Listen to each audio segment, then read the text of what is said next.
তোর মনে পড়ে না হাতের মুঠোয় আমার একটা আঙুল থাকতো? আপু, বিশ্বাস কর, আমি তোকে একটু হিংসা করতাম না, কিন্তু এখন করি। কারণ মা বাবা তোর জন্য সারাক্ষণ কাঁদে, আর আমার জন্য একটু ভাবে না। আচ্ছা আপু, আমি যদি তোর মতো তোর কাছে চলে যাই, আম্মু আব্বু কি আমার জন্য একটুও কাঁদবে না? তাদের দু চোখের এক ফোঁটা জলের কারণও কি আমি হতে পারবো না? তারা কি আমাকে জড়িয়ে ধরে একটু কাঁদবে না? বলবে না কেন চলে গেলি? আকাশের ওই তারাটাও হয়তো আমাকে দেখে কাঁদছে আর বলছে, কাঁদবে রে ভাই, খুব কাঁদবে। ওই ঘটনার পর আব্বু আর আমার মুখের দিকে তাকায়নি, আমার কারোর সাথে কথা বলা বন্ধ করে দেয়। আকাশের দিকে তাকিয়ে যখন এই কথাগুলো ভাবছিলাম আর চোখের জল ফেলছিলাম, তখন একটা ছোট্ট হাত আমার মুখের জল মুছে দিল।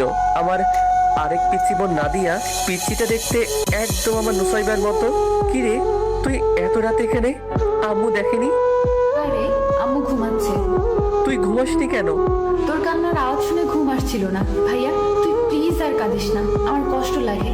আচ্ছা, আর কাঁদবো না, তুই চলে যা। আম্মু দেখলে আমাকে বকবে রে। আমি যাব না, জানিস আমার খুব ইচ্ছে করে তোর কাছে থাকতে, তোর সাথে কাঁদতে, তোর চোখের জল মুছে দিতে, কিন্তু আম্মু আসতে দেয় না। ও যখন এই কথাগুলো বলছিল তখন আম্মু আসতো। আমার একটা মেয়ে খেয়ে তোর শান্তি হয়নি? আবার ওকে? আমি কোনো উত্তর দিতে পারি না, আমার চোখে শুধু পানি আসে। আমি বুঝি না আমার চোখে এত পানি কেন। আমার ইচ্ছে করে আমার কলিজাটা ছিঁড়ে দেখাতে। কত সহ্য করতে পারে একটা মানুষ? আমিও তো মানুষ। কিছু কিছু সময় মনে হতো আমি মানুষ না, আমাকে পশুর থেকেও খারাপ ব্যবহার করত। পশুরও তো খবর রাখে, আমার তাও রাখে না।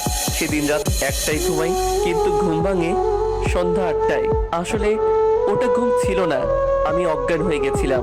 কিন্তু ওরা আমার রুমে এসে আমাকে একবার ডেকেও দেখেনি আমি বেঁচে আছি কিনা। আমার সবার সাথে খাওয়া অনেক আগে বন্ধ হয়ে গেছিল, আমার খাওয়ার কোনো খবর তাদের কাছে ছিল না। আমি খেতাম যখন সবাই ঘুমিয়ে পড়তো। এমনও কোনো দিন নেই আমার ভাতের উপর আমার চোখের পানি পড়েনি, কিন্তু তাতেও আমার সুখ। আমি ওদের কাছে আছি। কিন্তু ইদানিং মাথা ব্যথাটা খুব বেশি হচ্ছে, খুব বেশি। দিনের 15 ঘন্টা আমার মাথা ব্যথা হয়, আর দিনের 4 ঘন্টা সেন্সলেস, কিন্তু তাতে কারো কোনো ভ্রুক্ষেপ নেই।